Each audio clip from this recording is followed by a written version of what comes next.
নবীজির আগমন না হলে কোরআনের আগমন হতো না।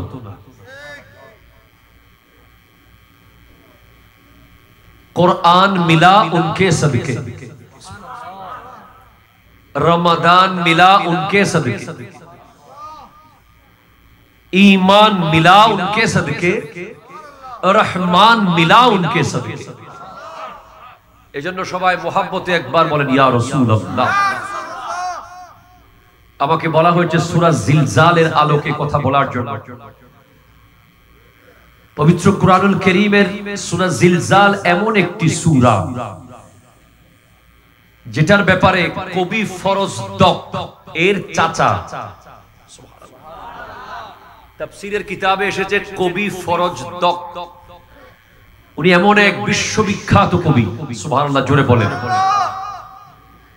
যার একটা ঘটনা শুনলে আপনি অবাক হবেন।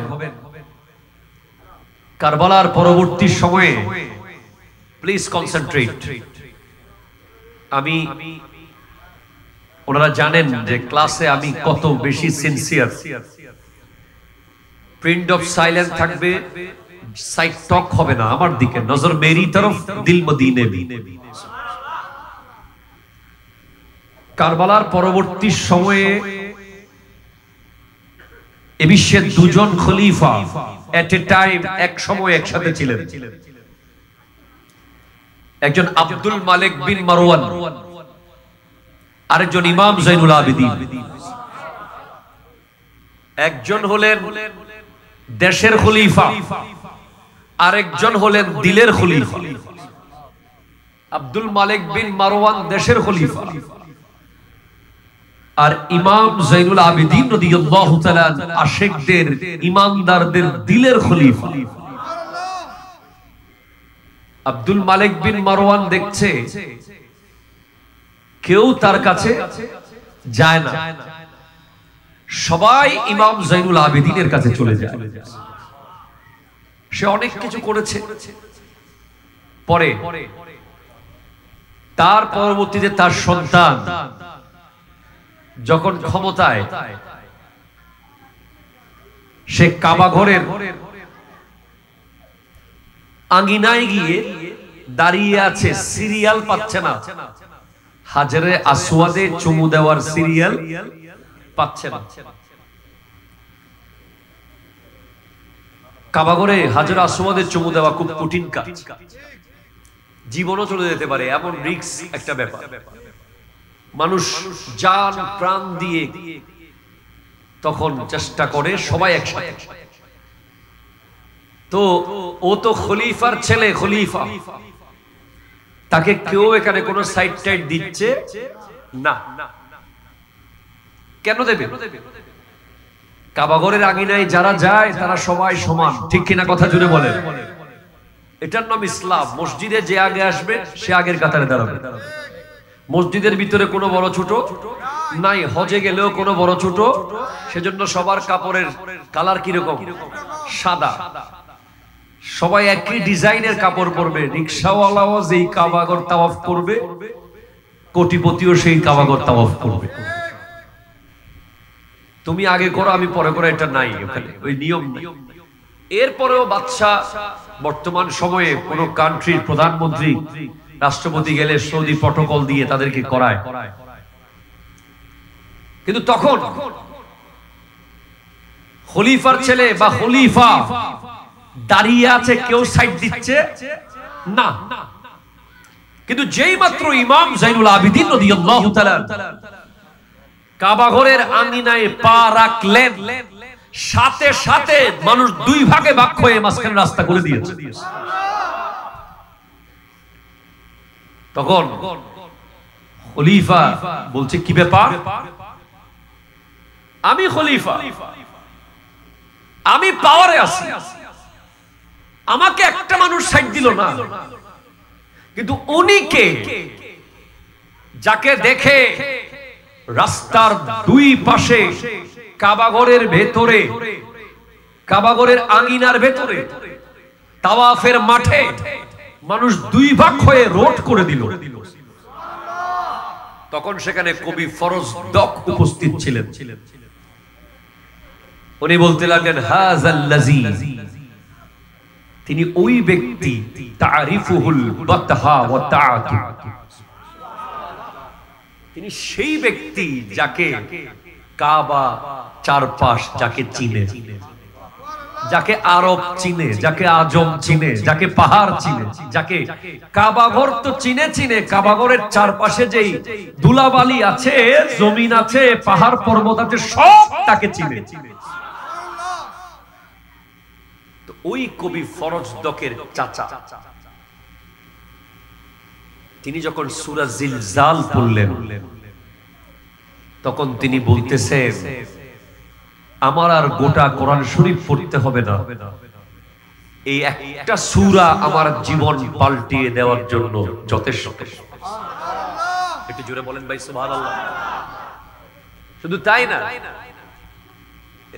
এরা কি তাফসীর শুনবে না তাফসীর করবে?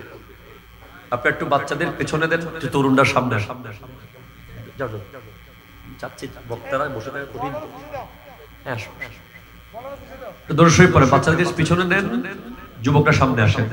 আল্লাহুম্মা সাল্লি আলা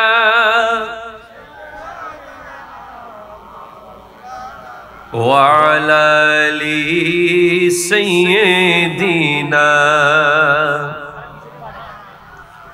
সুবহানাল্লাহ ওয়ালহামদুলিল্লাহ লা ইলাহা লা ইলাহা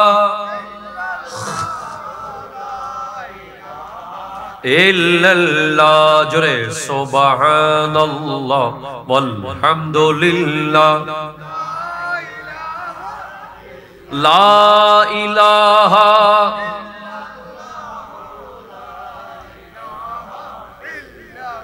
একটু জোরে বলেন সুবহানাল্লাহ। তিনি বললেন যে সূরা জিলজাল এমন একটি সূরা, যেই সূরাটা আমার জীবন পাল্টে দেওয়ার জন্য যথেষ্ট। মূলত মতান্তর রয়েছে, এটা কি ফরজদকের চাচা না দাদা। উনি রাসূল পাকের দরবারে গিয়েছিলেন, আল্লাহ রাসূল উনাকে সূরা জিলজাল শুনিয়েছেন। সূরা জিলজাল শোনার পর উনি বলছেন যে এই সূরা জিলজাল আমার জন্য যথেষ্ট, যে সূরা জিলজাল আমল করতে পারলে আমি আর দুনিয়াতে কোন ধরনের গুনার সাথে সম্পৃক্ত থাকতে হবে না, আমি আখিরাতে কামিয়াব হতে পারবো। এরপরে রাসূল পাকের কাছে এক সাহাবা এসেছে, এক জৈনিক ব্যক্তি রাসূল পাকের দরবারে এসে বলে, ইয়া রাসূলুল্লাহ আমাকে কিছু সূরা শিখাই দেন। জোরে বলেন সুবহানাল্লাহ। কোরআন শরীফের কিছু সূরা আমাকে শিখাই দেন, যেগুলো পড়লে আমি উপকার পাবো। তখন নবীজি তাকে বললেন, তুমি আলিফ লাম মিম ওয়ালা সূরাটা পড়ো। তিনি বললেন, ইয়া রাসূলুল্লাহ আমার জিহ্বা মোটা হয়ে গেছে, আমার জিহ্বা ভারী হয়ে গেছে। আমাদের দেশে আছে না অনেকে এরকম, কোরআন শরীফ না পড়তে না পড়তে না পড়তে না পড়তে আলিফ জবর আ বা জবর বা, আলিফ জের ই বা জের বি, আলিফ পেশ উ বা পেশ বু যে পড়ছিল এগুলো সব ভুলে গেছে। এরকম লোক সমাজে আছে না নাই? হদ্দিতে বুত হয়ে কি হয়ে গেছে যে বুতা, সে এখন আর আগের মতো পড়তে পারে না। অনেক কারীরা আছে, অনেক হাফেজরা আছে। আমরা বলি যারা সারা বছর কোরআন নিয়মিত চর্চা না করার কারণে হঠাৎ কোন আয়াত বা কোনো কিছু সূরার কথা আসলে ওনারা আটকে যায় চর্চা না করার কারণে। তো ওই ব্যক্তি বলছে, ইয়া রাসূলুল্লাহ আমার জিহ্বা মোটা হয়ে গেছে, আমার হৃদয় পাথর হয়ে গেছে, আমি আলিফ লাম মিমের মতো এত বড় সূরা আমি পড়তে পারবো না। তখন নবীজি বলছেন, তাহলে তুমি হামিম পড়ো। বলে, ইয়া রাসূলুল্লাহ আমি সেটাও পারবো না। তখন নবীজি তাকে বললেন, ঠিক আছে তুমি ছোট্ট একটা সূরা জিলজাল পড়ো। একটু জোরে বলেন না। যেই মাত্র উনি সূরা জিলজাল পড়লেন, উনি বলছেন, ইয়া রাসূলুল্লাহ এমন আজিম শান সূরা আপনি আমাকে পড়তে বললেন, যেটা পড়ার পর আমি বুঝতে পারলাম যে আমি কোথায়, দুনিয়া কোথায়, আমার করণীয় কি। জোরে বলেন সুবহানাল্লাহ। এই সূরাটা মদিনাতুল মুনাওয়ারায় নাযিল হয়েছে। এই সূরার যে গুরুত্ব, মানুষ যখন প্রচন্ড রকম দুনিয়া বাজ হয়ে যাবে, কি হয়ে যাবে, একটু জোরে বলেন না, কি হয়ে যাবে? আমাদের কাছে প্রায় সময় ফোন আসে, হুজুর আমার নামাজে মন বসে না, আমার তিলাওয়াতে মন বসে না, আমি আমার খেয়াল খালি খারাপ দিকে চলে যায়, হুজুর আমি কি করব? তখন আমরা তাদেরকে সাজেস্ট করি, যুব সমাজকে, তুমি সূরা জিলজাল পড়ো। একটু জোরে বলেন সুবহানাল্লাহ। কি আছে এই সূরাতে? এই সূরায় দুইটা বিষয় আছে। একটা বিষয় হলো কিয়ামত হবেই হবে। কথা জোরে বলেন না, ঠিক কিনা বলেন? কিয়ামত হবেই হবে।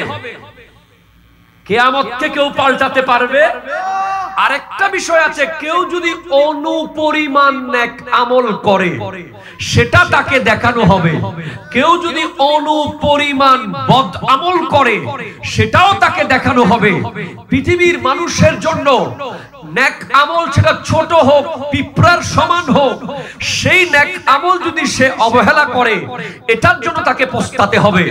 আবার ছোট গুনাহ কেউ যদি করে, আরে না এটা কি গুনাহ হবে নাকি, আরে এটা কর, আরে ডাব একটা খাইছি আর কি, আরে বাগান থেকে ক্ষীর একটা খাই ফেলাইছি আর কি, আরে গাছ থেকে পেয়ারা একটা খাই ফেলাইছি আর কি, সে ছোট্ট পেয়ারা মনে করতেছে, ছোট্ট একটা ডাব মনে করতেছে, ছোট্ট একটা গাছের ক্ষীরা মনে করতেছে ছোট জিনিস, কি হবে? কিন্তু এটা কি হবে সে কিয়ামতের মাঠে দেখবে। বড় গুনার কারণে সে জাহান্নামে যাচ্ছে না, একেবারে ছোট্ট গুনার কারণে সে জাহান্নামে যাচ্ছে। ঠিক কিনা? কথা জোরে বলেন। আমি প্রায় মাহফিলে এই কথাটা শুরুতে বলি, যারা মাহফিলে এখনো আসেন নাই বা বসেন নাই বা বসতে চাচ্ছেন বা বসবেন চিন্তা করতেছেন, কাল হাসরের মাঠে একটা জিকির প্রয়োজন হতে পারে, শুধু একটা জিকির, আল্লাহু, এক সেকেন্ডও লাগে নাই, এরকম একটা জিকির শর্ট পড়ার কারণে আপনি হয়তো জান্নাতে যেতে পারবেন না। হিসাব কিতাব করে দেখবেন যে আরেকটা সওয়াব থাকলে হতো। জোরে বলেন না সুবহানাল্লাহ, আরো জোরে বল, আরো জোরে বল সুবহানাল্লাহ।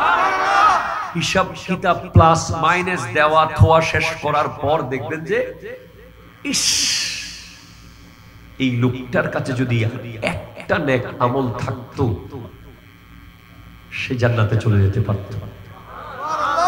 তখন একটা নেক আমল শর্ট পড়ার পস্তানি, আর কোনদিন শেষ হবে এই পস্তানি?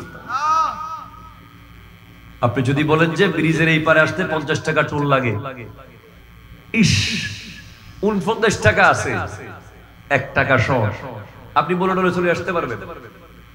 এই আমাদের ফাহিমদের মতো বদ্দা আর তো গুড়িয়া শর্ট আছে, অনেক সময় ফাগরে দি ফেলাই। কথা জোরে কোন, ঠিক কিনা? আপনি কি কিয়ামতের মাঠে বলতে পারবেন সেটা? আল্লাহ আমার একটা নেক আমল শর্ট আছে, আমি একটু দুনিয়া থেকে ঘুরে আসি আরেক ফাঁক, ওটা করে তারপরে এসে দিব। আপনি বুঝেন? আমার আল্লাহ বলছেন ইযা যুলজিলাতিল আরদু জিলজালাহা। আল্লাহু আকবার, জোরে বলেন। ইযা যুলজিলাতিল আরদু জিলজালাহা, যেদিন জমিন প্রকম্পিত হবে, জমিন কেঁপে উঠবে, চূড়ান্ত কাঁপুনি। কি কাঁপুনি বলেন না, কি কাঁপুনি? কথা বলতেছে না, কি কাঁপুনি ভাই? ভাই এটা কি বোয়ালখালী? আমার তো বিশ্বাস হচ্ছে না। বোয়ালখালীর মানুষের আওয়াজে মাহফিল অর্ধেক মানুষ করে, অর্ধেক আমরা করি। আজকে ফুলটা আমরা দিয়ে দিছে, কই আপনি ফুল করেন, একটু জোরে করেন বা একটু কাছে আসা প্লিজ, আর 1 ইঞ্চি কাছে আসা, 1 হাত কাছে আসেন, 1 হাত, বহুত দূরে দূরে হয়ে গেছে, ব্যাপারটা কি আপনারা বুঝতে পারতেছেন? ভাই আসেন তো, সামনে আসেন, আওয়াজ বাড়ান। এই তো দূরে দূরে থাকেন খালি। আল্লাহ আল্লাহ আল্লাহ। হায় হায় হায়, ইযা যুলজিলাতিল আরদু জিলজালাহা, জমিন কাঁপবে 1 মিনিট না, জমিন নড়বে 3 মিনিট না, জমিন নড়বে 10 মিনিট না। আপনি একবার ইমাজিনেশনে নিয়ে আসেন না, লাগাতার 10 মিনিট যদি ভূমিকম্প হয় কিছু থাকবে? সেদিন রাশিয়াতে হয়েছে কয়দিন আগে, রাশিয়ার ভূমিকম্পের প্রভাব অস্ট্রেলিয়ার গিয়ে পড়েছে, সুনামি হয়ে গেছে। জমিন যখন ভূমিকম্প শুরু হয় সাগরের পানি উপরে উঠে যায়। আমাদের 1 মিনিটের ভূমিকম্প হলে আমাদের ঢাকা শহরের যে অবস্থা, যদি লাগাতার 3টা মিনিট ভূমিকম্প হয় এখানে কিচ্ছু পাবেন না আপনি খুঁজে, পালানোর জায়গাও নাই। ভূমিকম্প হলে কি কি হইতে পারে আপনার কোনো আইডিয়া নাই। ভূমিকম্প হইলে আপনার বিল্ডিং ভেঙে পড়বে সেটা বড় কথা না, জমিন 2 ভাগ হয়ে মানুষ জমিনের তলে ঢুকে যেতে পারে, কোনো সন্দেহ নাই। এগুলো আল্লাহর দয়ায় মাঝে মাঝে নাড়া মারে। কিন্তু সেদিন, যেদিনের কথা সূরা জিলজালের মধ্যে বলা হচ্ছে, সেদিন ফাইনাল কম্পন, ফাইনাল। এতদিন যা হয়েছে আপনাকে একটু ইশারা দেখাইছে এরকম হতে পারে, তুমি সাবধান হয়ে যাও। যখন প্রচুর গুনাহ, প্রচুর গুনাহ, প্রচুর গুনাহ, মিথ্যা, গীবত, চুগলখুরি, বেঈমানি, সুদ, ঘুষ, জুলুম, অত্যাচার বাড়ে, তখন বান্দাকে একটা সিগন্যাল দেওয়া হয়, এই থেমে যা।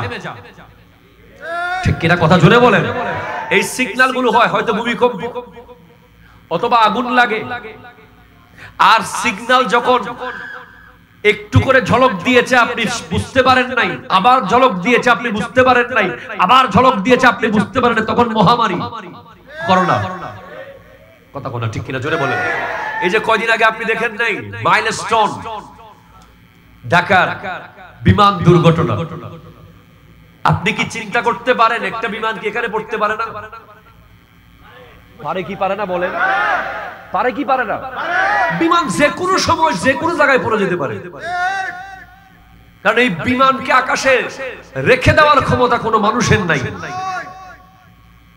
এজন্য দোয়া হচ্ছে, সুবহানাল্লাযী সাখখারা লানা হাযা ওয়া মা কুননা লাহু মুকরিনিন ওয়া ইন্না ইলা রাব্বিনা লামুনকালিবুন।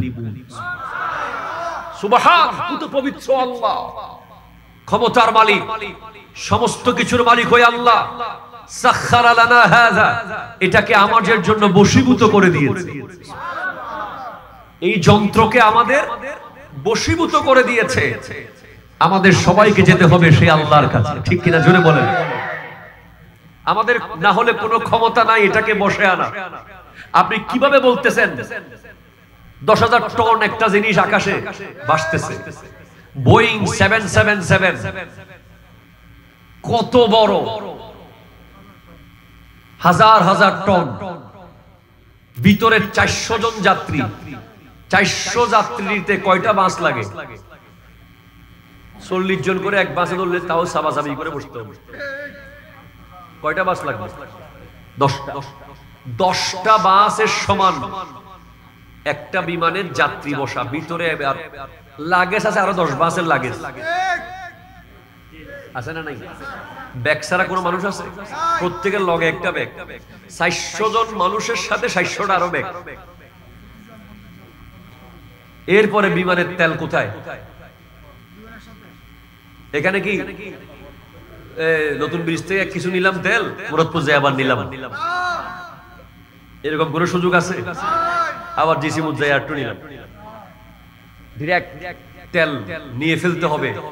যতটুকু যাবে তার চেয়ে আরো 2 ডবল তেল নিতে হবে, কারণ ওই এয়ারপোর্টে নামতে না পারলে তো শেষ।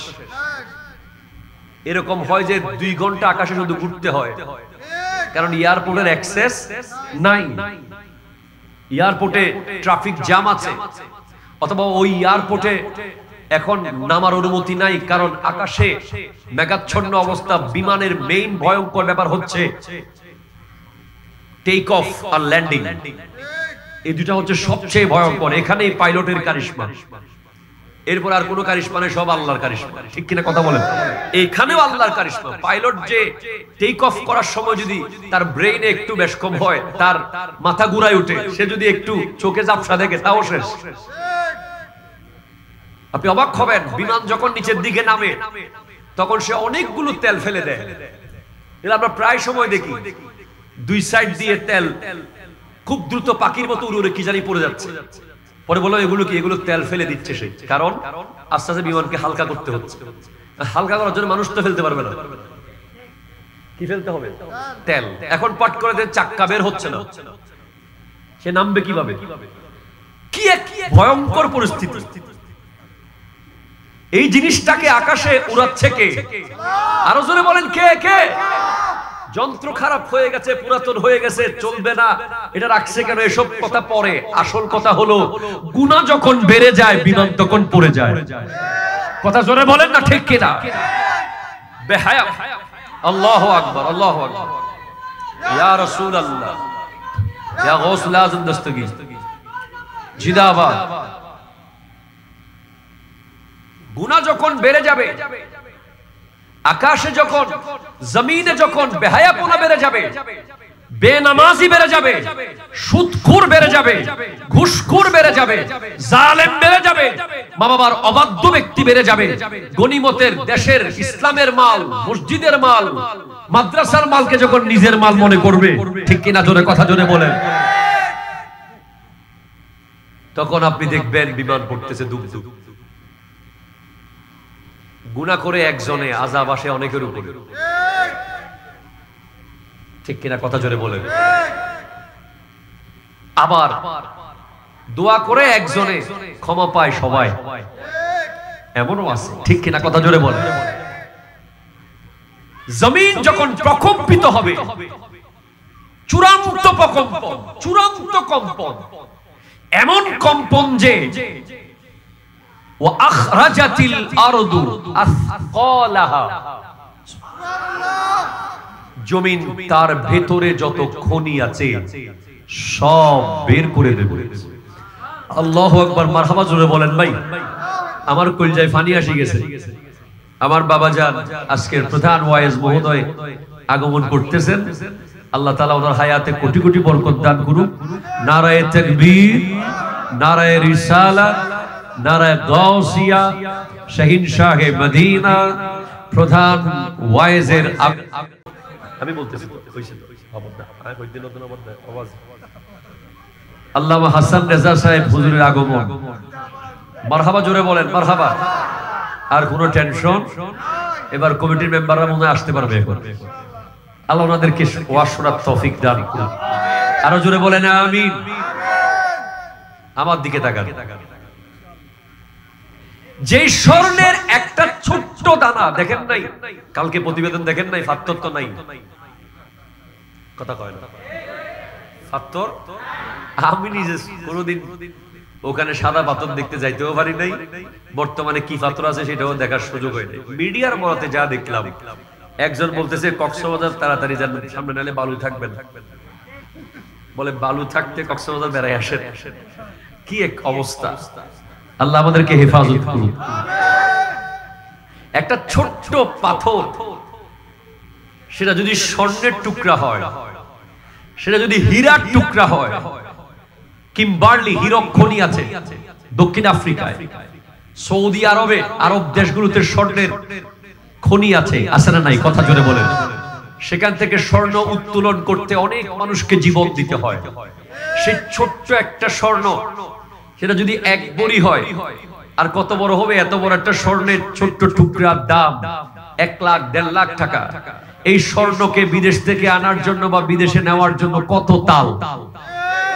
এমনও ভিডিও আমরা দেখেছি যে পেটের ভিতরে স্বর্ণ কেমনে ঢুকাইছে, এগুলো আবার বের করবে কেমনে? কথা বল, ঠিক কিনা জোরে বলেন। আমরা বিভিন্ন সময় নিউজে দেখি, আর পত্রিকায় দেখি, বিশাল বড় বড় স্বর্ণ চোরাচালানদের কথা আমরা নিউজে পাই, পেপারে পাই। হাইরে, একটা স্বর্ণের টুকরা আনার জন্য কত রিস্ক, কত ভয়ঙ্কর রিস্ক নিয়ে থাকে। আবার অনেকে ডাকাতি করছে, মানুষের ঘর ভেঙে ঢুকে যাচ্ছে, মানুষের লকার ভেঙে ঢুকে যাচ্ছে এক টুকরো স্বর্ণের জন্য। অথচ সেদিন ওয়া আখরাজাতিল আরদু আসকালাহা, জমিন সেদিন তার ভিতরে যত খনি আছে সব বের করে দেবে। আল্লাহু আকবার, জোরে বলেন। জমিনের ভেতরে কোনো খনি থাকবে না। স্বর্ণের খনি, হীরার খনি, রূপার খনি, তামার খনি। কিছুদিন আগে আফগানিস্তানে একটা খনি পাওয়া গেছে, লিথিয়াম। কি পাওয়া গেছে বলেন? লিথিয়াম, যেটা এই খনি থেকে, যেটা দিয়ে ব্যাটারি তৈরি হয় বিভিন্ন কিছু। আফগানিস্তানের উপর আল্লাহর রহমত হয়েছে, মুসলমানদের শাসন, মুসলমানদের নেতৃত্বে আফগানিস্তান চলছে। দাড়িওয়ালা পুলিশ অফিসার, দাড়িওয়ালা সেনা অফিসার, ঠিক কিনা কথা বলেন? তারা পশ্চিমা বিশ্বকে আঙ্গুল, বৃদ্ধাঙ্গুল দেখিয়েছে। রব্বুল আলামিন তাদেরকে এমন দয়া করেছেন, তারা যখন তামাককে নিষিদ্ধ করে দিয়েছে তাদের দেশে, আল্লাহ তাদেরকে এমন এক আনারের ব্যবস্থা করে দিয়েছেন, যেই আনারের রস তারা সাপ্লাই করে গোটা বিশ্বের মধ্যে এখন নেতৃত্ব দেওয়ার অবস্থা, ঠিক কিনা? এরপরে আবার তারা এখন নতুন এক খনি পেয়েছে, লিথিয়ামের খনি, যেই খনি রাশিয়ার কাছে নাই, যেই খনি আমেরিকার কাছে নাই। তারা সবাই এখন আফগানিস্তানের দিকে ঝুঁকতেছে। চায়নাও আফগানিস্তানের সাথে সম্পর্ক করতে চাচ্ছে, কারণ আফগানিস্তানের কাছে লিথিয়ামের খনি। এই সমস্ত খনি জমিন বের করে দিবে। ওয়াকালাল ইনসানু মা লাহা, মানুষ বলবে কি রে, এটা কি, এগুলো কি, আমরা এগুলো কি দেখছি?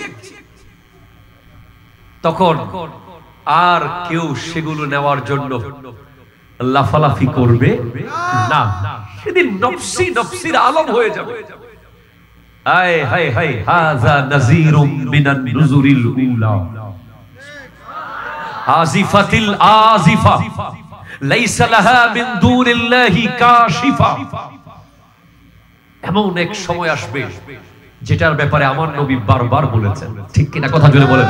নবীজি ইরশাদ করেছেন, বুইস্তু আনা ওয়াস সাআতু, আমি এবং কিয়ামত একসাথে এসেছি।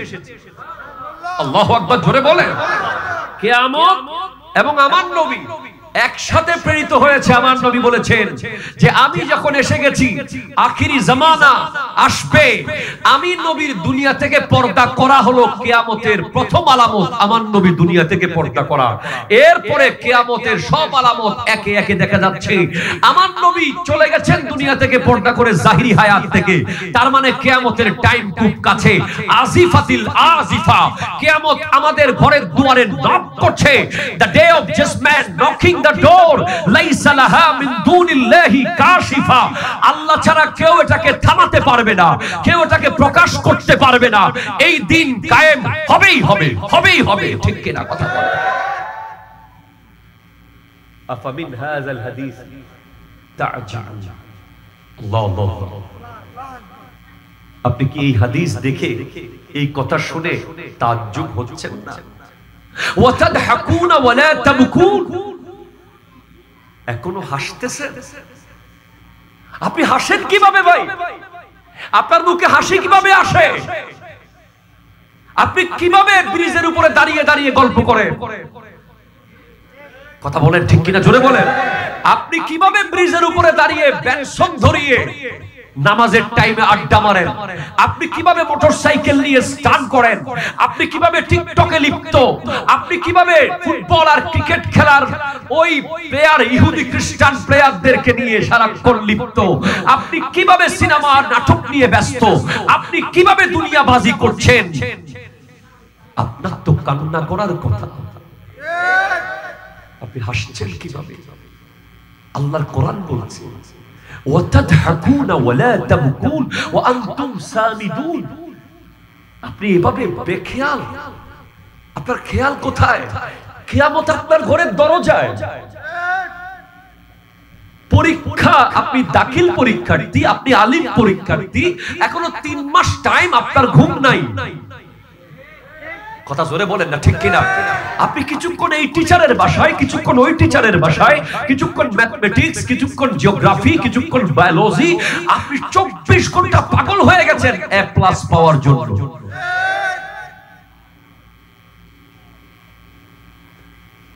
এক সন্তানের বাপ তাকে বলছে, আব্বু তুমি এমন বেচাইন কেন হয়ে গেছে, এমন কেন করছো? বলে, আব্বা কালকে আমার ক্লাসে 1 সপ্তাহ পড়া নেবে। ক্লাসে 1 সপ্তাহ পড়া নেবে, সেজন্য তুমি এমন ছটফট করছো। সে খাইতে পারতেছে না, সে কিছু বলতে পারতেছে না, সে ঘুমাইতে পারতেছে না, বারবার উঠে যাচ্ছে, কালকে পড়া নিবে 1 সপ্তাহ। তখন এই সন্তানের এই দৃশ্য দেখে বাপ হেদায়েত হয়ে গেছে। বাপ বলছে, তোর মাত্র 7 দিনের পড়া নেবে স্কুলে, সেজন্য তুই এমন করছিস, আর আমার তো 60 বছরের পড়া নেবে কিয়ামতের মাঠে। কথা ঠিক কিনা জোরে বলেন? 80 বছরের হিসাব। ফামান ইয়ামাল মিসকালা যাররাতিন খায়রান ইয়ারা ওয়া মান ইয়ামাল মিসকালা যাররাতিন শাররান ইয়ারা। যাররা যাররা অণু পরিমাণ।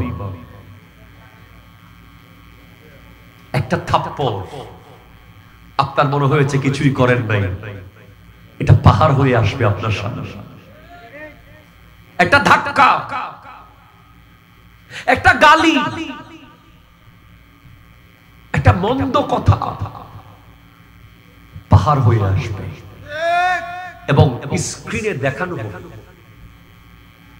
এটা আপনার এলইডি টিভি না, এটা কুদরতের স্ক্রিন। আর সব বাদ দেন আমার যুবক ভাই, আমি আমার বক্তব্য বেশিরভাগ ইন্ডিকেশন যুবক ভাইদের প্রতি। আপনি অন্ধকার রাতে মোবাইলে কি দেখেন? আপনি আপনার বেডরুমে কার ছবি দেখেন? আপনি ইন্টারনেটে কার সাথে যোগাযোগ রাখেন? আপনি বন্ধু বান্ধবের আড্ডায় কাকে নিয়ে কথা বলেন? আপনি স্কুল কলেজে কার দিকে কোন নজরে তাকান? প্রত্যেকটা বিষয় সেদিন দেখানো হবে। কথা জোরে বলেন না, ঠিক কিনা? একটা কিছু পার পাবে না। The day of just man knocking the door. কিয়ামত ঘরের দুয়ারে। 15টি বিষয় যদি থাকে ঘটে যায় পৃথিবীতে, আপনি বুঝবেন যে কিয়ামত এসে গেছে। ঠিক কিনা কথা বলবেন? অনেক অনেক ধরনের আলামত আছে আমাদের। আমি 15টি বিষয় নিয়ে একটা হাদিস আমি পেয়েছিলাম, সেটা আমি আমার মোবাইলে রেখে দিয়েছিলাম, এখন দেখি পাই কিনা। যে 15টি বিষয় যখন আপনি সমাজে দেখবেন, তখন আপনি মনে করেন যে কিয়ামত আপনার ঘরের দুয়ারে, বিপদ আপনার সামনে। ঠিক কিনা কথা জোরে বলেন? একটু দরুদ শরীফ পড়েন। আল্লাহুম্মা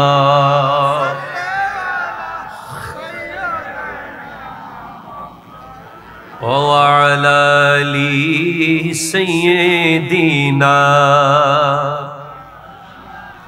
সুবহানাল্লাহ ওয়ালহামদুলিল্লাহ লা ইলাহা ইল্লাল্লাহ লা ইলাহা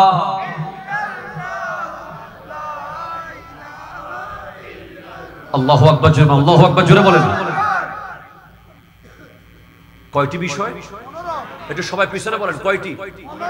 আরো জোরে বলেন, কয়টি? 15টি বিষয় আমি বলে যাব, এরপরে বক্তব্য শেষ। এটা তিরমিজি শরীফ 2211 নম্বর হাদিস।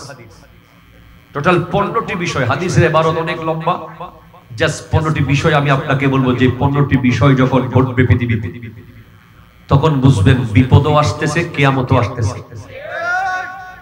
কথা বলো ঠিক কিনা? এক, যখন গনিমতের মালকে মানুষ ব্যক্তিগত সম্পদে পরিণত করবে। কিসের মাল? গনিমতের মাল। গনিমতের মাল এখন নাই, যুদ্ধলব্ধ সম্পত্তি। যেমন বদর যুদ্ধ, উহুদ যুদ্ধ, খায়বর, খন্দক, এই যুদ্ধের পরে হুনাইন, তাবুক, এই যুদ্ধগুলোর পরে যেই মাল মুসলমানদের হস্তগত হয়েছে, ওগুলোকে গনিমতের মাল বলা হয়। এই গনিমতের মালের ব্যাপারে আমরা বিশাল লেসন আমাদের মাদ্রাসায় পড়তে হয়, আমাদের পড়াতে হয়। বিশেষ করে ইবারাতুন নসের অধ্যায়ে আছে। লিল ফুকারাইল মুহাজিরিনাল্লাযিনা উখরিজু মিন দিয়ারিহিম। এই গনিমতের মালের হকদার সাহাবায়ে কেরাম, কারণ ওনারা নিজেদের ঘরবাড়ি ছেড়ে চলে এসেছেন, সব ছেড়ে। এগুলো বিশাল লেসন, উলামায়ে কেরাম বুঝবেন। এই গনিমতের মাল যখন মানুষ নিজের ব্যক্তিগত সম্পদ মনে করবে, তখন বিপদ আসবে। বর্তমান সময়ে গনিমতের মাল তো নাই, তাহলে কি আছে? মসজিদের টাকা, কথা জোরে কোনটা ঠিক কিনা জোরে বলেন। মাদ্রাসার টাকা, মাহফিলের টাকা, ওরসের টাকা, দানের টাকা, কথা কোন ঠিক কিনা জোরে বলেন। এগুলো আগুন আগুন আগুন আগুন। কেউ যদি নিজের মনে করে খাই ফেলে, সে আগুন খাইলো। বিপদ আসবে কি আসবে না? আসবে কি আসবে না? 2 নাম্বার হলো আমানতের সম্পদ যখন নিজের মনে করবে, ব্যক্তিগত সম্পদে পরিণত করবে। আমানতের সম্পদ। আপনাকে একজন ব্যক্তি বিদেশ যাওয়ার সময় একটা বাড়ির কেয়ারটেকার বানিয়ে গেছে, আপনি আস্তে করে সব সেটিং করে দলিল টলিল নিজের নামে বানাই ফেলছেন। আপনি তাকে ঠকিয়েছেন মনে করে, আপনি খুব খুশিতে আছেন, সে এসে দেখতেছে তার বাড়ি ঘর আর নাই, সব আপনার। ঠিক কিনা কথা ধরে কথা। আপনি একজনকে একটা গাড়ি দিয়েছেন, দায়িত্ব। ওই গাড়ি সে যখন সুযোগ পায় এদিক সেদিক নিয়ে যায়, তারপরে বিভিন্ন সিস্টেম এসে সেখান থেকে নেয়, খায় দায় চলে। এই গাড়ি হলো তার কাছে একটা আমানত। ঠিক কিনা জোরে কথা বলেন। এইভাবে যত আমানত আছে, কেউ আপনাকে আমানত দিয়েছে, সেটা আপনি যখন নিজের মনে করেছেন, তখন আপনি বিপদের জন্য প্রস্তুত থাকেন। বিমান হয়তো আপনার ঘরের উপরে পড়তে পারে। ঠিক কিনা কথা জোরে বলেন।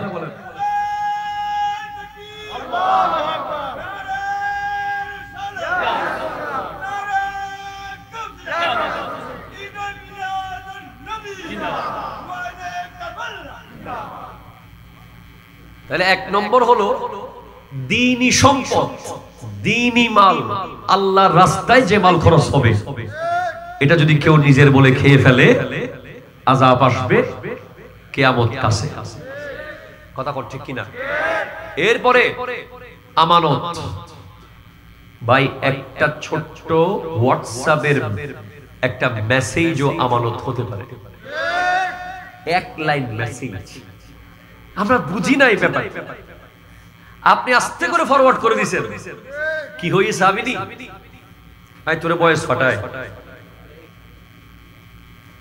নাই, আছে না নাই? এই কথা কোন আছে না নাই? আছে। আমানত। আপনাকে পুকুর আমানত দিয়েছে, প্রত্যেকদিন রাতে 3 কেজি করে মাছ বাসায় নিয়ে যাচ্ছে। এরকম লোক সমাজে নাই? আপনাকে দিছে পুকুরের কি কেয়ারটেকার, আপনি বলছেন হ্যাঁ আমি আসি তো, রাত্রেবেলা প্রতিদিন জাল মারি মারি মাছ নিয়ে যাচ্ছে। আপনাকে ধান ক্ষেতের আমানত দিছে, আপনি ধান কাটি লই গেছেন। আপনাকে পাট ক্ষেতের আমানত দিছে, পাট লই গেছেন। আপনাকে পেয়ারা ক্ষেতের আমানত দিছে, পেয়ারা খাই ফেলাইছেন। আপনাকে আঙ্গুর ক্ষেতের আমানত দিছে, আঙ্গুর খাই ফেলাইছেন। যত খাইতেছেন নিজের মনে করতেছেন, একদিন এমন আশা আসবে আর খাওয়ার সুযোগ পাবেন না, গাল বন্ধ হয়ে যাবে। কথা জোরে কথা ঠিক কিনা বলেন। 3 নম্বরে হলো যাকাতকে জরিমানা মনে করা। যাকাতকে কি মনে করা? জরিমানা। আয় হায় হায়, আছে সমাজে অনেক লোক, হুজুর যাকাত দিতে হবে, আমার তো ওইদিকে কিছু ঋণ ছিল, এদিকে কিছু লোন ছিল, এদিকে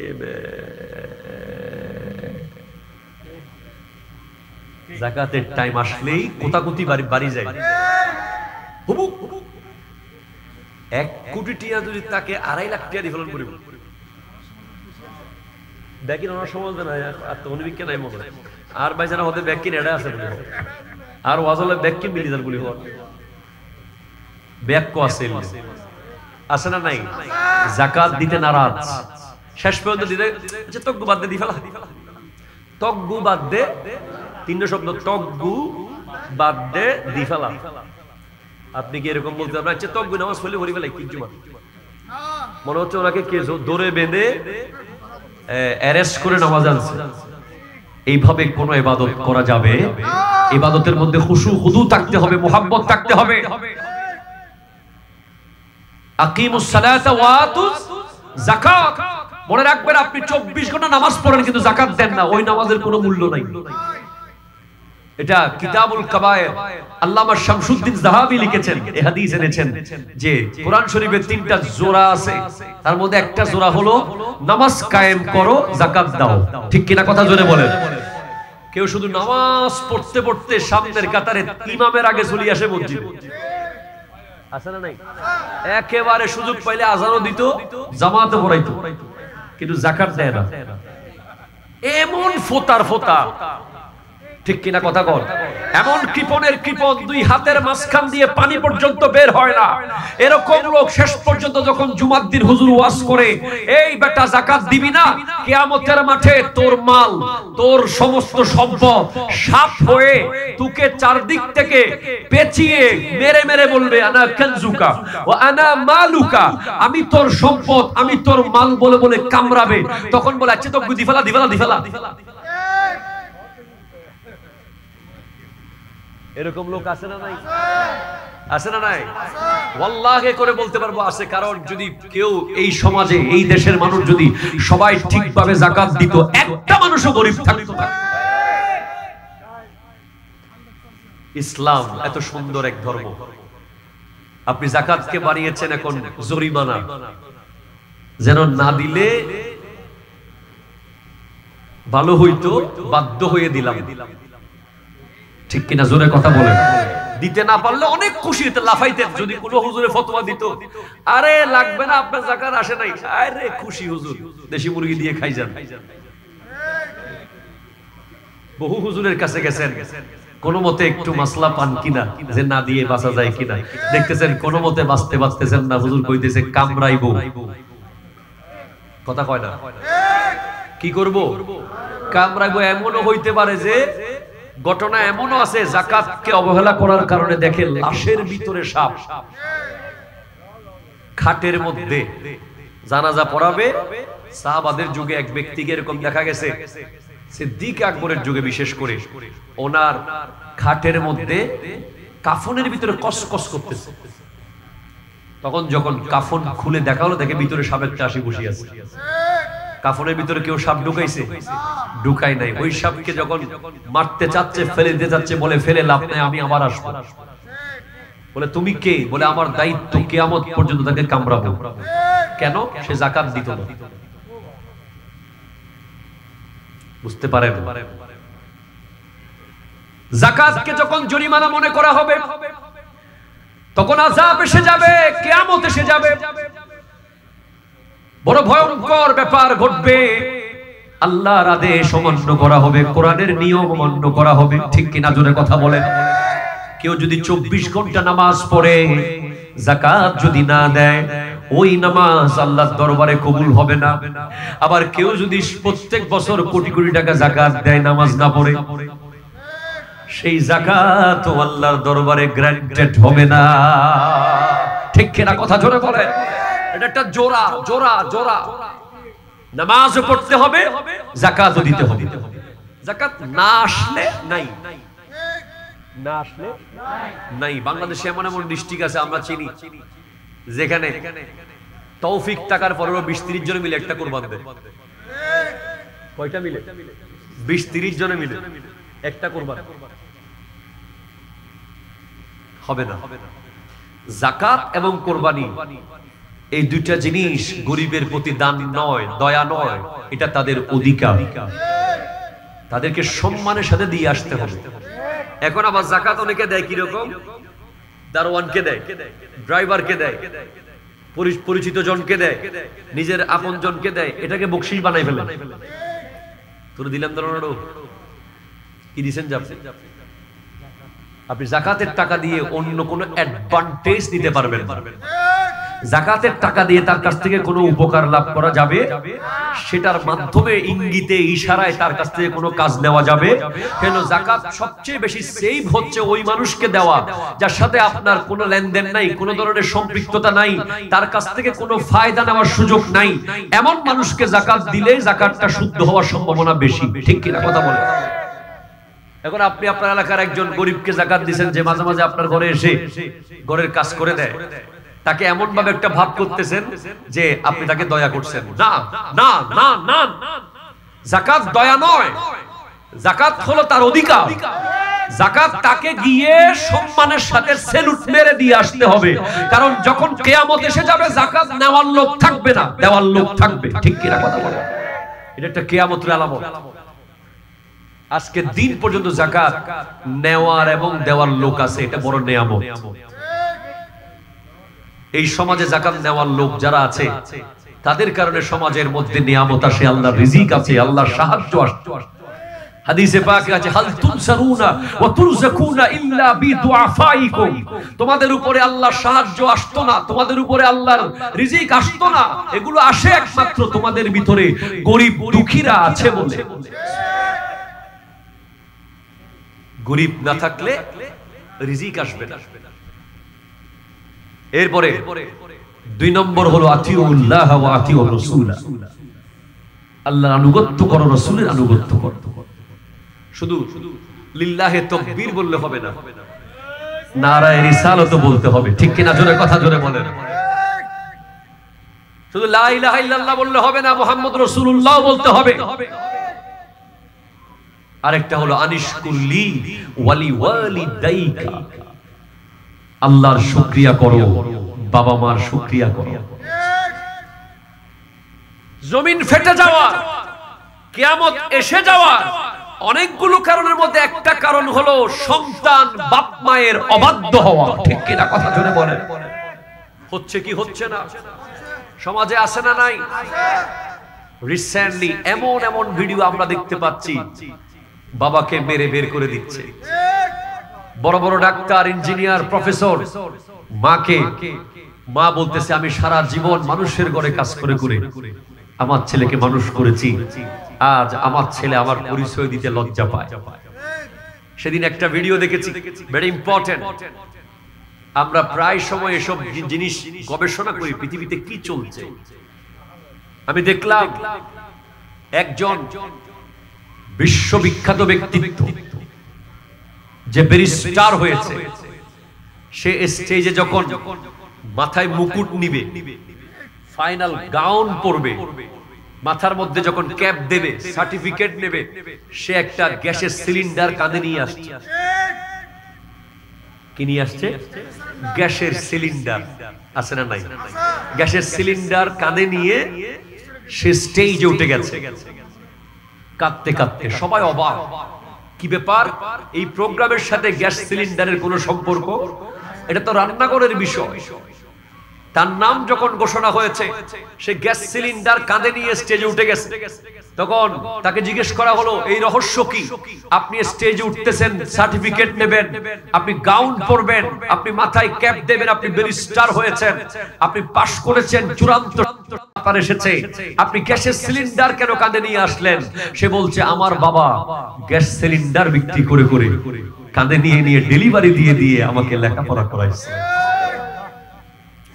এজন্য আমি আমার বাবার সম্মানার্থে ব্যারিস্টার হওয়ার পরেও কাঁধের উপরে গ্যাস সিলিন্ডার নিয়ে স্টেজে উঠলাম। কতজনের বাপ আছে এখানে সারাদিন জমিতে কাজ করে করে মাথার ঘাম পায়ে ফেলে সন্তানকে মানুষ করেছে? কতজনের বাবা আছে কৃষি কাজ করে, ভ্যান গাড়ি চালিয়ে, রিক্সা চালিয়ে, সিএনজি চালিয়ে সন্তানকে মানুষ করেছে? ঠিক কিনা কথা বলেন? গোটা জীবন যৌবন ওই প্রবাসে কাটিয়ে দিয়েছে, ওই দুবাই, ওই সৌদি আরব, ওই ওমান, কাতারের মরুভূমির মধ্যে জীবন কাটিয়েছে সন্তানকে বড় করার জন্য। সেই সন্তান যখন বড় হয়ে বউয়ের কথায় বাপ মার বিরুদ্ধে যায়, তার জন্য জাহান্নাম নিশ্চিত হয়ে যায়। ঠিক কিনা? এই ব্যাপারে আমার কোনো কম্প্রোমাইজ নাই ভাই। আমার বক্তব্য আপনারা শুনে দেখতে পাবেন, বাপ মার ব্যাপারে কোনো ছাড় নাই। 2-1 দিন আগে আমার ব্যাপারে এক জায়গায় একটা কথা উঠেছে যে আমি আমার বাবাকে কোনো একা রেখে আমি আলাদা জায়গায় থাকি কিনা। আমি জবাব দিয়েছি, আমি হয়তো সন্তান, স্ত্রী সবগুলোকে সাগরে ফেলে দিয়ে আসবো, কিন্তু আমার বাবাকে 1 মিনিটের জন্য আমি আমার থেকে আলাদা করতে পারবো না। ওয়াল্লাহি এটা আমরা ভাবতেই পারি না। মানুষ কেমনে করে, কিভাবে মানুষ বাবা মাকে আলাদা করে, এটা আমাদের ইমাজিনেশনে আসে না। এই কথা আমি চিন্তাই তো আনতে পারতেছি না যে আমি আমার বাবার সামনে গিয়ে বলবো আজকে থেকে আমি আলাদা, আপনি আলাদা। এই কথা যে বাবার সামনে গিয়ে বলবো, মায়ের সামনে গিয়ে কথা উচ্চারণ করব, এরকম শক্তি, সাহস, শব্দ, সামর্থ্য আমাদের নাই নাই নাই। যারা এটা করে তারা আশ্চর্য জিনিস, তাদেরকে আমাদের আশ্চর্য মনে হয় কেমনে পারেছে। এখন কি কারণে এমন আমরা জানি না, অসম্ভব। 10,000 কোটি টাকা দিলেও আমি আমার বাবার সামনে গিয়ে বলতে পারবো না যে আজকে থেকে আপনি আলাদা, আমি আলাদা। অসম্ভব ওয়াল্লাহ, যদি আমি পাগল হয়ে না যাই। কারণ আমি জানি ওনার কি ক্ষমতা,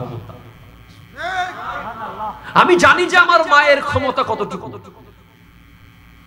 এখানকার ক্ষমতা না, ওখানকার ক্ষমতা।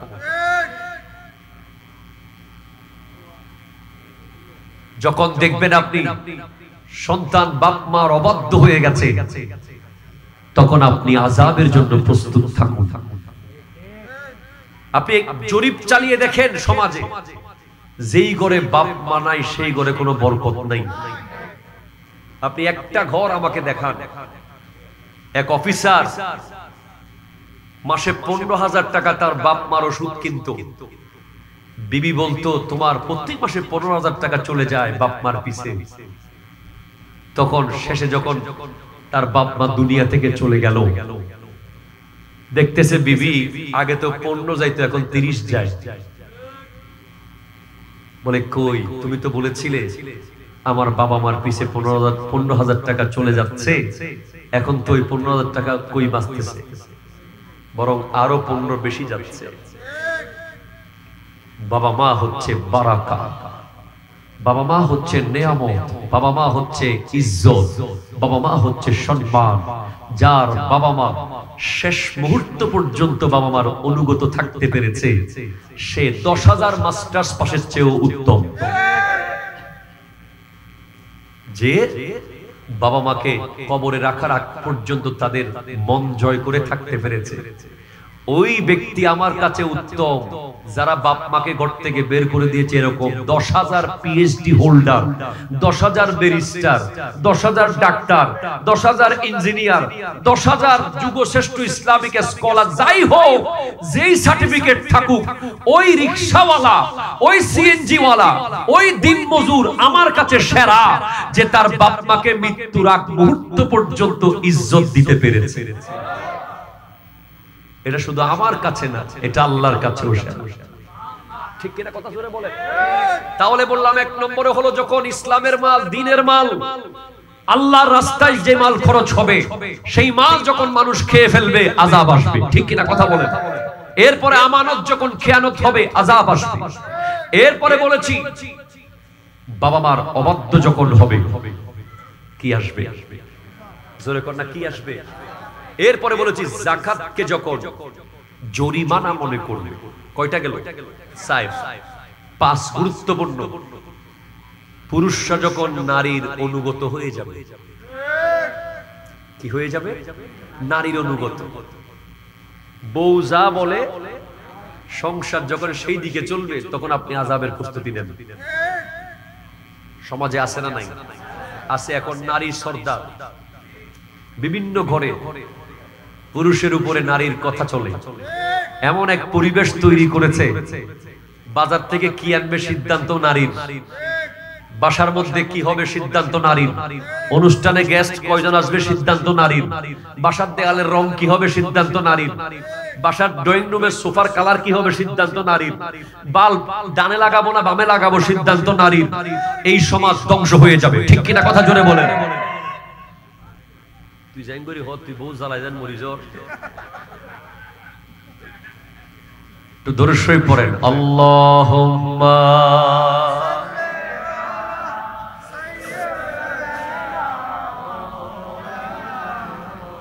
وعلى آل سيدنا سبحان الله والحمد لله لا إله إلا الله لا إله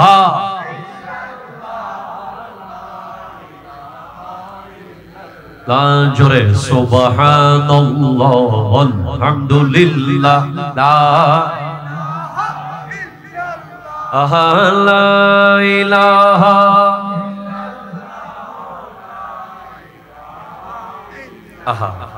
এরপরে কারণগুলো বললে অনেকের গায়েটাই পড়ে গেলে আমাকে মাফ করে দিয়ে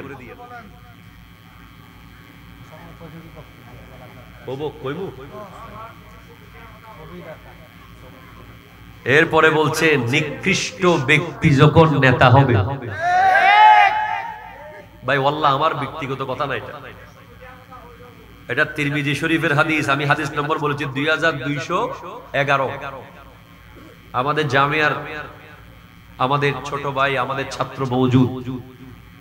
নিকৃষ্ট ব্যক্তি যখন নেতা হবে তখন সমাজে দেশে আযাব আসবে। আপনি আমাকে প্রশ্ন করেন নেতা কে হবে, আমি বলবো যে তাহাজ্জুদ পড়ে সে নেতা হবে, যে সূরা ফাতিহা পড়তে 20-30 বার স্ট্রোক করবে। কথা জোরে বলেন ঠিক কিনা? মাঝে মাঝে আপনার ভিডিওতে দেখেন কোরআনের রেফারেন্স দিতে গিয়ে আগা মাথা কিনা কি বলে ফেলে উল্টা পাল্টা। আজকের দিনে আপনি দেখেন নেককার, পরহেজগার, ইমানদার, পাঁচ ওয়াক্ত নামাজি, তাহাজ্জুদ গুজার, মুত্তাকি কোন নেতা সমাজে, দেশে, গড়ে, বাইরে, এলাকায় আছে?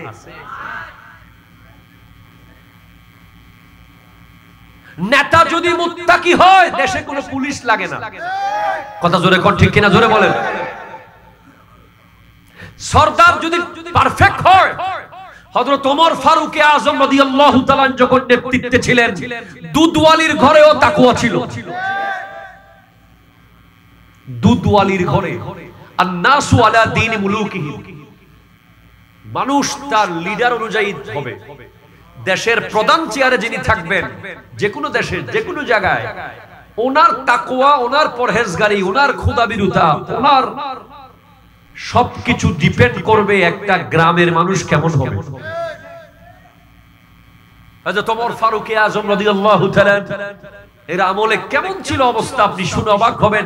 দুধের কথা আমি সব সময় এটা বলি, দুধওয়ালি মা সব মেয়েকে বলতে যে দুধে পানি মিশা, পানি মিশা, পানি মিশা। মেয়ে বলছে মিশাবো না, মিশাবো না, মিশাবো না। এখন পানি দেন এমন কোন দুধ পাবেন আপনি? আছে? পাবেন না। আর ভাই পানি দিলে তো স্বার্থ, এর আরো কত কি যে দেয়, মেলামাইন ঢুকিয়ে দেয় গুড়া দুধের ভিতরে, বাচ্চারা খেয়ে অসুস্থ হয়ে যায়, ক্যান্সারের বিষ ঢুকে যায়। গতকাল দেখলাম এক ট্রাকের মধ্যে বড় বড় ডেগে ডেগে বিরিয়ানি ফেলে দিচ্ছে। আমি চিন্তা করলাম ভাইরে এত সুন্দর বিরিয়ানি ফেলে দিচ্ছে কেন? দেখলাম যে এগুলো কোন একটা কাচ্চি বিরিয়ানির দোকানে নাকি কুকুরের গোশত দিয়ে বিরিয়ানি বানাইছে। মানুষ কত খারাপ, নিকৃষ্ট, দেখার কেউ নাই। ফ্লাইওভারের স্কুল খুলে ফেলতেছে, কত বড় আশ্চর্য। তুমি ডাকাতি করো, চুরি করো, করো, ফ্লাইওভার খুলে ফেলতেছে, এটা পড়লে কয় মানুষ মারা যাবে। লিডার, আমি কারো বদনাম করতে আসি না, কারো প্রশংসা করতে আসি না। আমি কোরআন হাদিসে যা পেয়েছি তা বলতে এসেছি আপনাকে। লিডার যখন নিকৃষ্ট ব্যক্তি হবে যে কোনো জায়গা, যে কোনো সময়, যে কোনো দেশে, তখন ওখানে আযাব আসবে। ঠিক কিনা কথা জোরে বলেন। এরপরে এমন গুরুত্বপূর্ণ কথা, এটা খুবই মারাত্মক। অনিষ্টতার ভয়ে যখন কাউকে সম্মান করতে হবে। কিসের ভয়ে? আর জোরে কোন কিসের ভয়ে? তার ইতের জালাতুন বাসিবিল্লাহ সালাম দিয়ে ফরত দে। এরকম সমাজে আছে না নাই? ওবু কিতের সালাম তো দিলি আসতে আনা যাইতো না। এটা একদম হাদিসে এইভাবে ডাইরেক্ট এসেছে যে কোন ব্যক্তিকে সম্মান করা হবে তার অনিষ্টতা থেকে বাঁচার জন্য। তখন কি আসবে? আযাব আসবে, ভূমিকম্প আসবে। কি আসবে? ভূমিকম্প আসবে। আপনি যখন কাউকে শ্রদ্ধা করে সালাম দিবেন, আসসালামু আলাইকুম, মোহাব্বত করে তাকে ভালোবেসে, সেটা হলো আসল সম্মান। আর তাকে সালাম দিচ্ছেন সামনে, আসসালামু আলাইকুম, পিছনে যাই, আসে না নাই, আসে না নাই, সালামটা দিয়েছেন কেন? দিতে সালাম দিলেন জন্য বলখালি দিয়ে রাখ। এরকম যখন দেখবেন বুঝবেন যে আযাব। ঠিক কিনা? কথা জোরে বলেন না। আযাব এসে যাবে, আযাব এসে যাবে।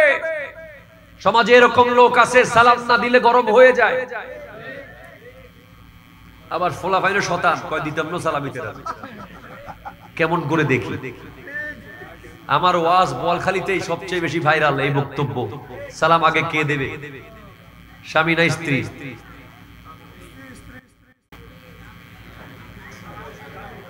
এতে কইতেছে বাবাজান, কইতেছে স্ত্রী, বেচারা স্ত্রীর খুব সমস্যায় আছে। আর এদিকে কইতেছে স্বামী স্ত্রীর মায়ের ভয়ে। আপনি যাচ্ছেন স্বামী স্ত্রী বাদ দেন, নেতা আগে দিব না কর্মী আগে দিব?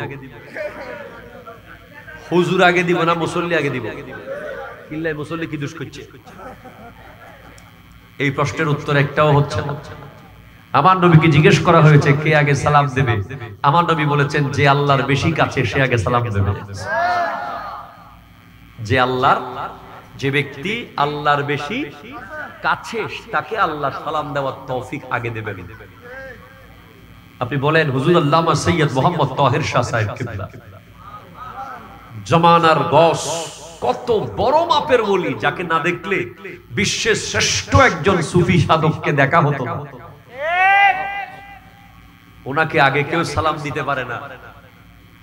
কখন যে আগে সালাম দিয়ে দেয়, এতবার প্রস্তুতি নিয়ে যাই সালাম আগে দিব, দেখি হুজুর সালাম দিয়ে ফেলছি। আর আমাদের অহংকারের কারণে আমরা সালাম দিতে পারি না। ঠিক কিনা বলো? আমরা জামিয়াতে শিক্ষক হয়েছি, শিক্ষক বলবো না, গোলাম হয়েছি আজকে প্রায় 7-8 বছর হয়ে গেছে। আমাদের অসংখ্য উস্তাদরা একই সাথে আমরা অফিসে বসি, এখনো ডানে বামে ঘুরতে পায়ে ধরে সালাম, ঘুরতে পায়ে ধরে সালাম, ঘুরতে সালাম, দাঁড়িয়ে যাই। যত বেশি এটা করেছি তত বেশি উপরে উঠেছি। এটার অনেক মূল্য। সালাম দেওয়া এটা বিশাল কঠিন কাজ।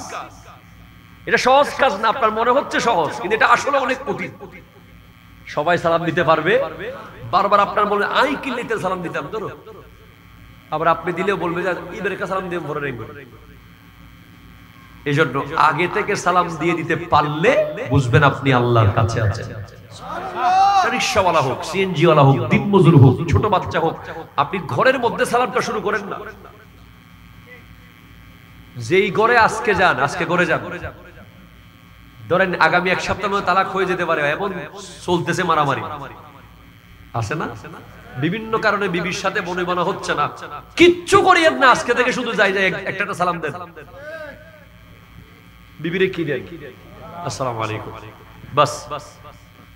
দেখবেন কালকে আরেকটা দেন, পরশু আরেকটা দেন, 7টা সালাম দেন 7 দিন। 8ম দিনের দিকে দেখবেন যে পাহাড় পরিমাণ ঝামেলা সমাধান হয়ে গেছে। এখন আপনি ঘরে যখন ঢুকেন মনে হয় একটা চিতাবাঘ ঢুকে গেছে। ঠিক কিনা? কথা জোরে বলেন। দরজায় একবারই মারেন, ফ্লেটে আরেকবারই মারেন, এই টে চোখ মুখ লাল করে আসেন, কয় কি যে কি সমস্যা, কয় এই লস খাইছি ব্যবসায়, এই অবসক্রি, এগুলো সব বাইরে রাখেন, ঘরে গিয়ে একটা সালাম দেন। শান্তি আসবে কি আসবে না? কথা জোরে বলেন, আসবে কি আসবে না? আরো জোরে বলেন মারহাবা। সভাপতি সাহেবের আগমন, শুভেচ্ছা স্বাগতম বলেন। আল্লাহ ওনার আগমনকে কবুল করুন। আমার সময় আছে আর মাত্র 5 মিনিট। আমার বাবা জান আল্লামা হাসান রেজা আল কাদরি সাহেব হুজুরকে একটু নিয়ে আসেন। বাবা আপনি কই?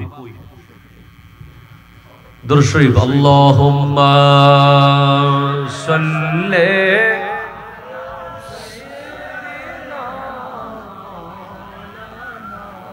মুহাম্মাদ ওয়া আলা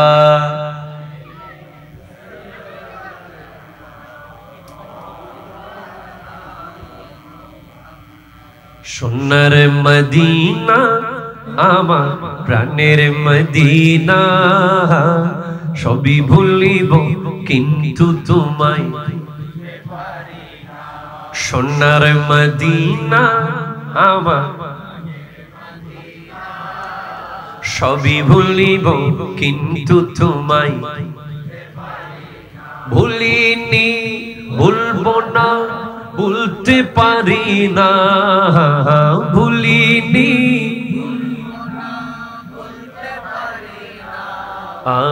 সবই ভুলিব কিন্তু তোমায়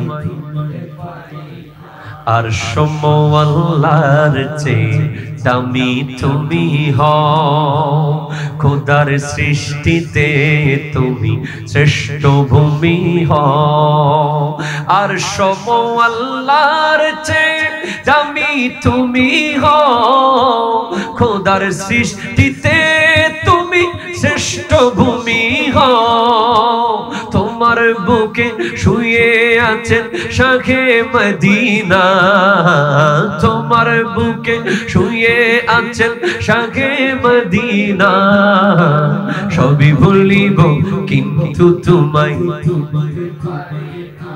সোনার মদিনা আমার সবই ভুলিব কিন্তু তোমায় জোরে বলেন সুবহানাল্লাহ। তাহলে সমাজের নেতা হবে যিনি তাহাজ্জুদ পড়ে, কথা কোন ঠিক কিনা? কিতাবের নাম হলো সুন্নতে মুস্তাফা এন্ড জাদিদ সায়েন্স, 2 খণ্ডের এই কিতাব আমার কাছে আছে। লেখক তারেক মাহমুদ চুইগাত, সেখানে তাহাজ্জুদের নামাজ নিয়ে গবেষণা হয়েছে।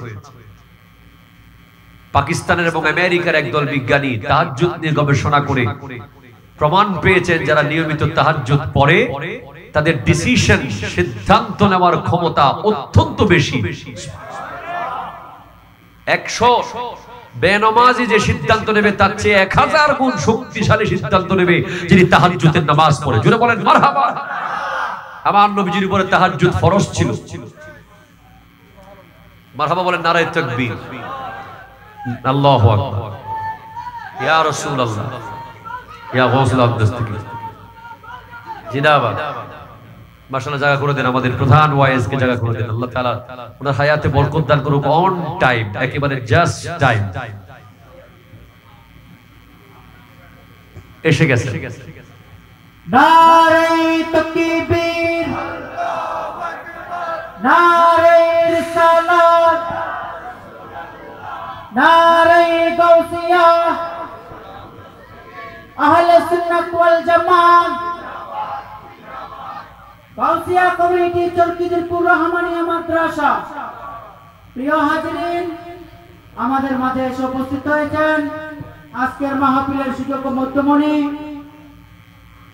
উরকিচ্ছর মুহাম্মদিয়া গাউসিয়া সুন্নিয়া সিনিয়র মাদ্রাসার সুযোগ্য অধ্যক্ষ শাইরা আহলে সুন্নাত হযরতুল হাসান লামা হাসান রাজাল কাদরি মাদ্রাসুল সাহেব।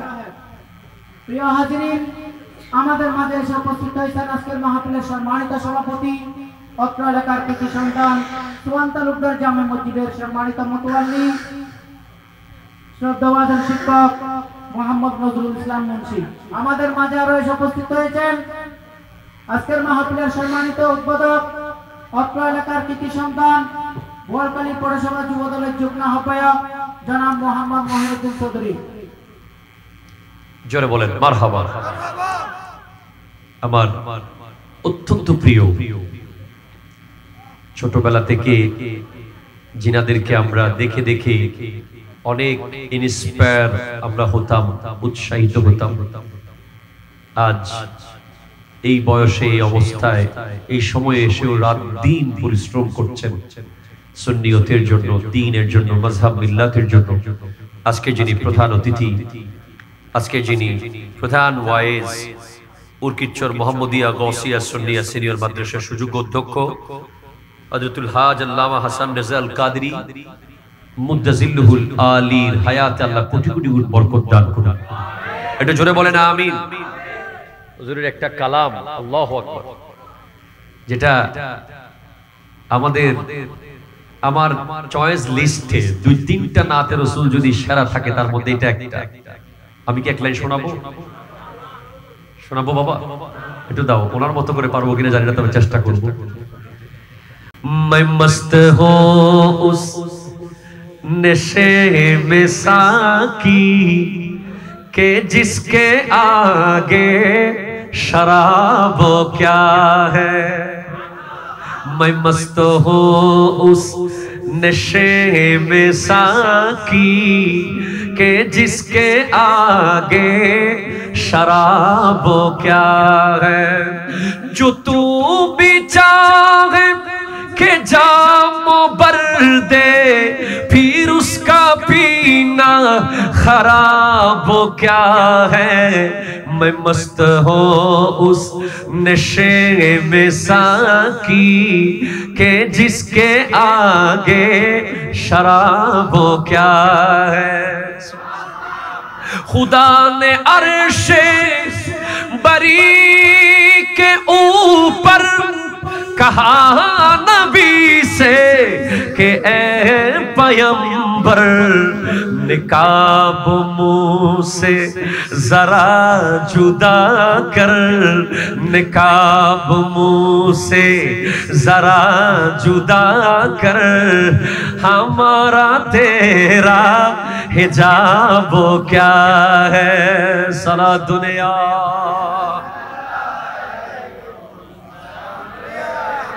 जहां में ढूंढा है तुझे सहर सू कहीं ना पाया है तुझ सा गुलरो पसीना में तेरा ऐसा है खुशबू के मश्को अंबर गुलाब क्या है। अल्लाहु अकबर जोरे बोले। এরকম কলিজা ছিঁড়ে যায় এই কালামগুলো, আপনারা মন ভরে শুনবেন। আমার সময় থাকলে আমিও শুনতাম। সর্বশেষ কথা হলো ফামাই ইয়ামাল মিসকাল যাররাতিন খাইরান ইয়ারা ওয়া মান ইয়ামাল মিসকাল যাররাতিন শাররান ইয়ারা। যারা যররা পরিমাণ নেক আমল করবে সেটাও দেখানো হবে সেদিন। যারা যররা অণু পরিমাণ বদ আমল করবে সেটাও দেখানো হবে। সেদিনের ভয়, সেদিন দ্য ডে অফ জাজমেন্ট, হাত্তা ইয়াবলুগাল আরাকু নিসফাল উযুন, ঘাম কানের লতি পর্যন্ত আসবে। 50,000 বছর ওয়েট করতে হবে শুধু বিচার শুরু হওয়ার অপেক্ষা। সেই দিনের ভয় আমাদের থাকার দরকার আছে না নাই? জোরে বলেন আছে না নাই? একটা সন্তান 7 দিনের বাড়ির পড়া দেবে স্কুলে, এজন্য সারা রাত ঘুমাইতেছে না। আর আমরা 70 বছরের আমলনামার হিসাব দেব। আমাদের কি ঘুমানো উচিত? আমাদের কি অবহেলায়, নাচে গানে, রং তামাশায়, সুদে ঘুষে জীবন কাটানোর কোনো সুযোগ কি আছে? নাই। সেদিন কেউ কাউকে চিনবে না। সেদিন আল আখি